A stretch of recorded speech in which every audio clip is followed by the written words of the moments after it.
Hello everyone, Lytro Storm here, and today we are here for the grand finale of What If Harry Became Spider-Man. If you haven't already seen the series so far, go check it out in both the description and comment section right now. It is extremely important that you do so in order to understand this video, which is going to be epic. But yeah, if you guys enjoy this finale and want to see more new Spider-Man what ifs, like and subscribe, and as always, be sure to join my Discord and follow me on Twitter. Links in the description.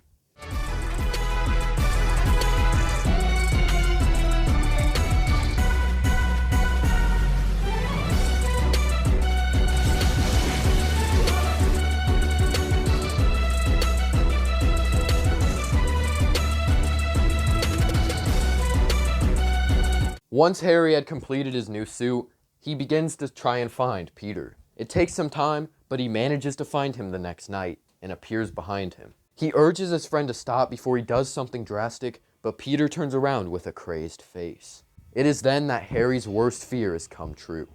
Peter had taken the serum that ruined his father. You can still come back from this. You just need to take that suit off. No! Peter yelled while lifting his arm up. He told Harry that this was his last chance for the two of them to work together on this. They could stop all crime and not let anyone else be hurt the way he was. But Harry tells him that he couldn't do it that way. Peter has two different things clouding his judgment at once, and they're making him unstable. Maybe if they go back to the lab, they could— Enough! Peter screamed. If you're not with me, then I guess I'll have to take out both of Uncle Ben's killers. Harry was in shock at Peter. When he had previously forgiven him, now he's blaming him for Uncle Ben's death. This took any previous doubt away from Harry coming into the fight. Before, he was fighting his friend, but now he knows that he is not. I'm getting Peter back, he says before getting into his fighting stance as the battle begins. The two would attack, swinging and dodging each other's hits. They were roughly equal, with Peter having a bit of an edge, but Harry had more skill and tools at his disposal. He used his glider to carry out some saves when he fell, as well as shoot a bit of fire to scare the monster away. The rematch would be epic, with the two seeming to deal the same amount of damage to each other, but yet still continuing on. Eventually, Harry would be on his glider, and seeing no other option would take a pumpkin bomb and— no, he couldn't do it. He couldn't risk killing his best friend. But the monster attacked anyway, grabbing his glider and throwing it through a building, leading to Harry falling onto the ground. The monster walked over to him, making a blade out of his hand and preparing to stab him. However, it was a fake out. Harry grabbed his arm, pulling him to the other side and punching him in the back, knocking him away. He then pulled out the pumpkin bomb and threw it a ways behind the monster, and it exploded, dealing damage without killing him. Spider-Man then grabbed at the symbiote and began tearing it from Peter, but it resisted.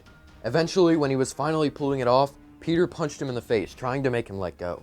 Harry only continued pulling until finally the two were separated, with the symbiote running off. Peter begged for it to come back, but he fell unconscious shortly after.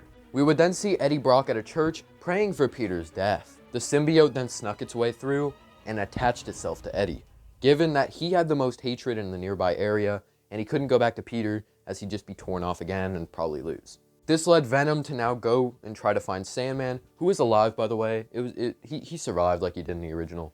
But basically, Eddie's trying to team up with him to kill both Spider-Man and Peter, since both of them have gotten in Sandman's way and both of them have shown Eddie up. The two make their alliance, with Eddie kidnapping Mary Jane. And at the same time, Harry would have been restraining Peter, trying his best to make some sort of cure, but nothing was working. He didn't have enough time. Peter woke up, telling Harry that he was sorry, but that it was too late to undo everything. He had already killed Sandman, he broke up with MJ, and now he fought Harry too. Plus, with the serum, Harry would say no, telling him that he would find a way to restore him. Bernard then walked in, talking to Harry and saying that he might want to come see this. He looked at the TV and Peter broke out, coming to see it as well. They watched the news report that Mary Jane had been kidnapped by Venom and Sandman, who are now working together. Harry turned and started walking towards the lab, but Peter told him that he needed to go as well. It was MJ. He could take one of the suits, he could know Peter, but you can't beat both of them. Probably not, Harry said, picking up his mask. But I can damn sure try. God, that's so epic. He then got on his glider and flew off. Peter looked at Bernard, and the old man said that he knew Peter was right and that Harry wouldn't be able to win. But at the same time, Peter is unstable and could end up being a detriment. The two of them think as we transition into Spider-Man swinging and running his way to the battle. The whole crowd cheers for him as he enters into the fray. He uses his glider to turn some of the now giant Sandman into glass and then destroys it very similarly to how he did in canon, only now he's Spider-Man and not the Neo Goblin. While dealing with Sandman, Venom comes from behind and leaps onto him, causing the both of them to fall into the building. Of course, alone, this amped Spider-Man could definitely take Venom and beat him, though not easily. However, Sandman was also using his giant arms to try and attack during the fight with Venom, which threw him off and led to him taking more damage than he should have. Spider-Man and Venom continue to clash, with the hero dealing more blows and dodging, but ultimately the combined efforts of both Sandman and Venom were too much. This led to Venom holding him down, while Sandman continued to crush him over and over again, and the mask would finally break off. Venom told Sandman to stop, and now began looking at the hero's face. Harry Osborn. Guess that explains the suit, and the glider, and some other things. How didn't I predict that? But anyway, knowing who you are, that's gonna make it even more enjoyable for me. Venom would then go to stab Harry, but that's when Sandman would feel something in his neck. A pumpkin bomb. It would explode, and then a glider would come flying at Venom, launching him away. From that glider would jump Peter, wearing a Goblin suit. He would help Harry up, and the two would now team up, fighting against Venom and Sandman, and winning pretty easily. They would perform combos similarly to in canon, just with role switches and certain new variations. Eventually, the fight would become fatal, and that is where I have to reveal to you guys that I have written 2 different endings to this movie. In the end, I just couldn't decide which one I liked more, so I just stopped thinking about it and put both down for you guys to decide yourselves. So anyway, let's start with ending number 1. Harry gets his arm stuck by Venom, and so Venom is about to stab him with the glider when Peter shows up, getting stabbed in the side. It isn't as bad of an injury due to the placement and armor he was wearing, but it was still enough to keep him down for a sec. Venom threw Peter into a bunch of metal pipes, and they all crashed, hurting Venom with the sound. Harry saw this and broke out of his restraints, beginning to use the pipes to hurt Venom more. He surrounded him like Peter did originally, and this led to Eddie being close to free. Harry webs Eddie's back, trying to pull him out, and that's when Peter also grabs Eddie's arm. The two continue fighting, however the symbiote was fighting back, and now it was beginning to attach itself to Peter. Harry shot a web at Peter, knowing that he couldn't save both of them, and so he let go of Eddie to pull Peter away. The explosion from the pumpkin bomb began to go off, killing both Eddie and Venom, leaving Peter in a critical state from both of his injuries. Harry and MJ both surrounded him, trying to assure him that he would be okay, but Peter knew his time was coming. The Sandman walked up and apologized, telling the true story of what had happened to Uncle Ben, and Peter would forgive him. He then told Harry that he was his best friend, before finally dying. Afterward, MJ and Harry would both do their own thing for a while, but Harry would make sure to check up on her.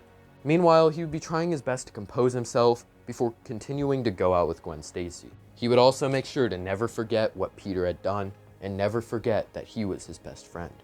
He would continue living on his life as Spider-Man and protecting the city to the best of his ability. And that's the first ending. So now let's do the second ending. So we rewind time back to the fight with Venom, only this time Peter is the one who gets restrained, just like in the original. Venom attacks him with the glider, but Harry jumps in the way, getting stabbed. Peter screams out before breaking the restraints and using the metal pipes to beat Venom. He tries to save Eddie, but without the webs, it would be impossible.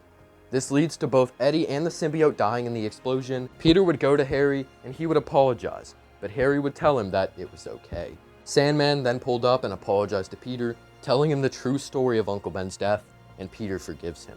They then have the same best friend moment before Harry ultimately dies.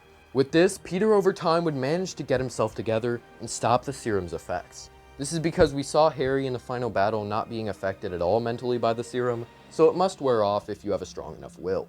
Peter would visit the Osborn residence frequently, trying to create something that could uphold the Spider-Man legacy. He knew that he had to make sure Harry didn't die in vain, and that someone would always watch over the city, just like he had done before.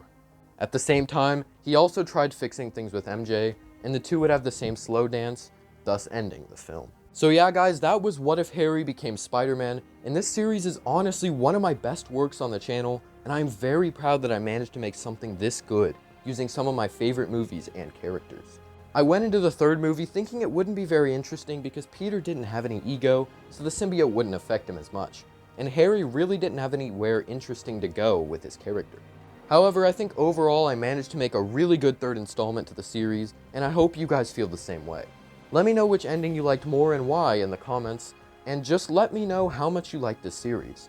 But as always, tell me if you liked this part, comment your requests for future videos, and subscribe. Thank you for watching. Have a great day.